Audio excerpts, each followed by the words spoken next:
Alors là les gars, on est vraiment régalé de chez régalé. Chapitre 153 du webcomic. Il se passe des petites dingueries, voilà, le retour de plein de personnages qu'on attendait. Franchement, en ce moment, c'est très difficile côté manga One Punch Man, donc si jamais vous voulez du contenu One Punch Man, je vous invite déjà de une à vous abonner, mais aussi de lire le webcomic. Si vous voulez un peu de nouveauté concernant One Punch Man, le webcomic ça peut être une bonne alternative. Les dessins ne sont pas si horribles que ça, honnêtement, One a fait de très gros progrès. Bon, j'arrête de parler parce que ce chapitre est assez conséquent, il y a pas mal de choses à dire. On retrouve cette fois-ci Suiryu, puisqu'il a rejoint les Néo-Héros, également équipé d'une armure de combat. On se doute déjà ce qu'il va se passer, puisque dans le chapitre précédent, plein de Néo-Héros commençaient à se faire contrôler, à se faire posséder par l'armure. On voit donc Suiryu en plein milieu de débris de robots, on suppose qu'il les a vaincus facilement. Il veut s'assurer que sa sœur Suiko aille bien, il va donc se rendre à l'association des héros. Elle se trouve là-bas et pas chez les Néo-Héros. Au même moment, un héros de classe C, donc de l'association des héros, est en train de fuir le combat, on ne sait pas trop c'est quoi, peut-être qu'il se fait poursuivre par des robots, et ce type-là prend Suiryu comme un ennemi. Il pense que les Néo-Héros veulent éliminer une bonne fois pour toutes l'association des héros. Ce qu'il pense est juste, les Néo-Héros veulent éliminer l'association des héros, mais parce qu'ils sont contrôlés, et justement, ils se faisaient poursuivre non pas par des robots, mais par des Néo-Héros, contrôlés par leur armure de combat. Suiryu ne comprend pas trop la situation, il voit le héros de classe C se mettre en travers du chemin des autres, mais il n'est pas encore au courant qu'ils sont possédés. Le héros de classe C se fait balayer, et Suiryu commence à comprendre petit à petit, et il remarque que la fonction désactivation de son armure de combat ne fonctionne plus. L'armure de combat de Suiryu s'emballe tout seul, il essaye de la contrôler comme il peut, et il se frappe tout seul d'ailleurs, jusqu'au moment où l'armure de combat finit par le contrôler. Ça y est, Suiryu est sous l'emprise des Néo-Héros, c'est une catastrophe. On parle de Suiryu quand même, hein. Il a tenu tête dans quelques chapitres auparavant à un garou un peu nerf quand même, c'était un garou post-association des monstres, mais on parle quand même de Suiryu, ce n'est pas rien. On coupe un petit moment avec Suiryu, et on retrouve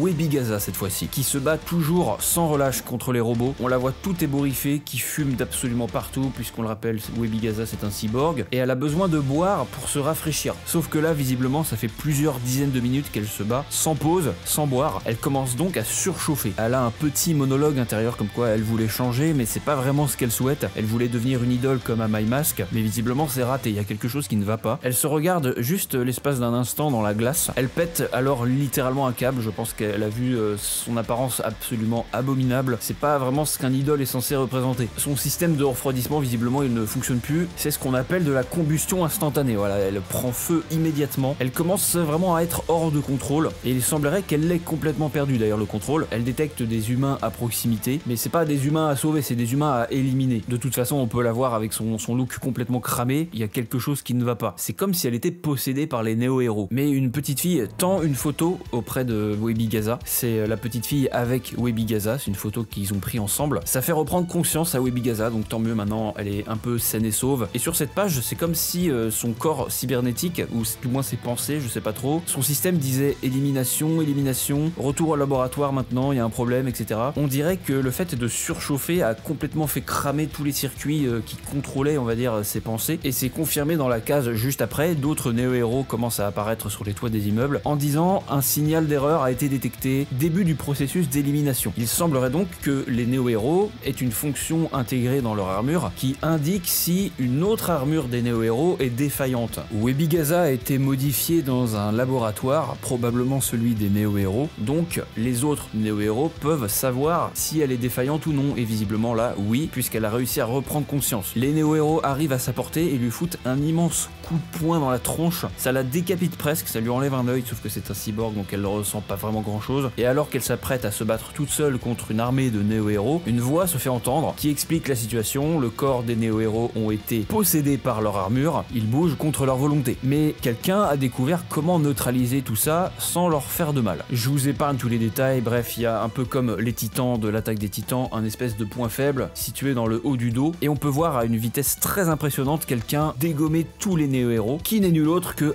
My Mask, le retour du GOAT My Mask, sous forme de monstre bien sûr. S'il est de retour, ça veut dire qu'il a vaincu les Néo Bubbly Boy, enfin c'était un espèce de groupe d'idoles qui s'était fait également posséder par les Néo-Héros et qui commençait à agresser My Mask. C'est donc comme ça, j'imagine qu'il a réussi à découvrir le point faible des armures en les tabassant tous un par un. J'aime beaucoup l'évolution d'My Mask, en tout cas là c'est un monstre mais il vient en aide à des humains. Depuis qu'il a rencontré Saitama, il a totalement changé de personnalité. Il est toujours extrêmement moche, mais il va faire équipe avec Webigaza. Voilà, le duo d'idoles face aux Néo-Héros, c'est incroyable. Mais bref, continuons avec Axel, le mec avec ses rollers. Toute son équipe l'a laissé tomber puisqu'ils se sont fait posséder par les néo-héros, mais pas lui, puisqu'on apprend quelques chapitres auparavant qu'il avait modifié sa propre armure de combat. Il ne risque donc rien, tout semble perdu pour lui, c'est finito, tous les membres de son équipe l'attaquent en même temps, mais qui voilà qui intervient pour lui sauver les miches? Tank Top Master. Franchement, il prend cher Tank Top Master, d'accord? Il se fait pas respecter, il avait déjà perdu quelques chapitres auparavant contre un monstre qui fume des gros ouinges, mais cette page a une importance puisque Tank Top Master en fait s'était fait complètement trash talk par Axel lui-même. Axel avait dit qu'il ne servait à rien, laissez les néo-héros faire, l'association des héros ne sert plus à rien, vous êtes juste en travers de notre chemin, va te mettre à l'abri dans le refuge, etc. Tank Top Master, il l'avait un peu mal pris au final, mais il lui vient en aide malgré tout ce qu'il lui a dit. C'est donc le GOAT ultime, Tank Top Master. Et Axel, c'est bien, il y a une petite rédemption de sa part, il s'excuse pour tout ce qu'il a pu lui dire et lui faire. Tank Top Master, il s'en fout, d'accord,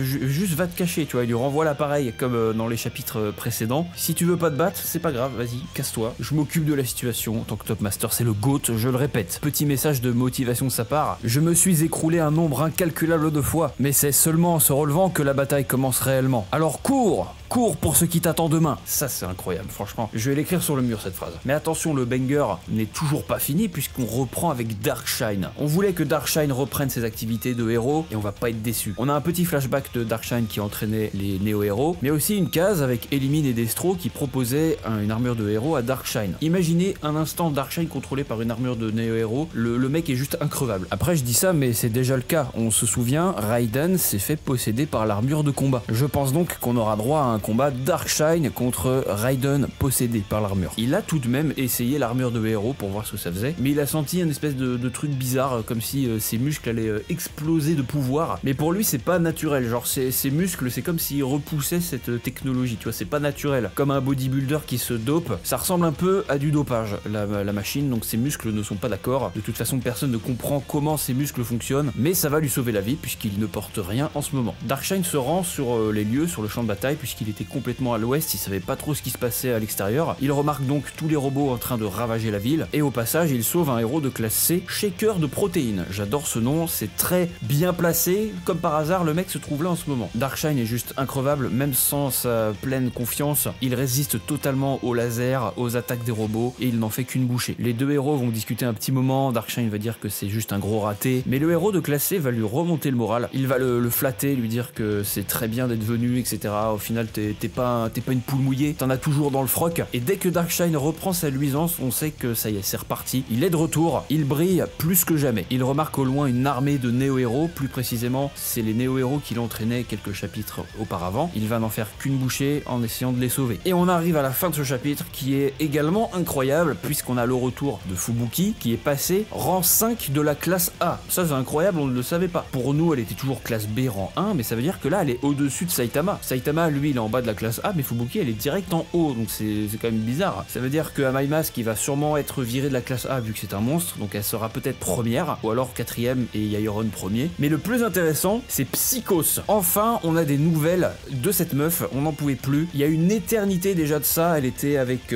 Fubuki, en train de discuter par télépathie. On les voyait toutes les deux dans un immense champ. Je pense que Fubuki essayait d'en apprendre plus sur le troisième œil et God, mais ça ne donnait rien. Peut-être qu'on aura des explications plus tard, en tout cas pas dans ce chapitre. Psychos veut juste qu'on la laisse tranquille maintenant, même si elle se refait capturer, elle demande à Fubuki de ne pas intervenir, voilà, laisse-la faire sa vie. Elle accepte à une seule condition, si ce monde existe encore. Pause Fubuki là, est-ce que du coup tu as eu des informations sur God, ou est-ce que tu observes la situation des robots qui détruisent toute la ville, et tu te dis peut-être que le monde va être détruit à cause des robots? Je pense qu'il y a une part de God là-dedans. Peut-être qu'elle a entrevu la prophétie, en tout cas dans le manga elle a vu la grosse tête de God, donc peut-être que ça sera une référence à ce passage-là, lorsque le manga aura rattrapé le webcomic. Et là Psychos remarque que quelqu'un approche au loin, elle ressent une très grande énergie, et qui voilà? Suiryu. Donc jamais je n'aurais pensé pouvoir dire cette phrase, on a Suiryu contrôlé par les néo-héros contre Psychos et Fubuki. Cette page là franchement elle est hard, je la trouve incroyable. Suiryu qui sort de la fumée avec des éclairs contre deux espers, c'est juste incroyable. À peine Psychos a le temps de dresser sa barrière que Suiryu fonce dessus et la brise d'un seul coup de poing, et comme par hasard au même moment, non mais c'est vraiment le défilé des goats là, c'est pas possible, Mumen Rider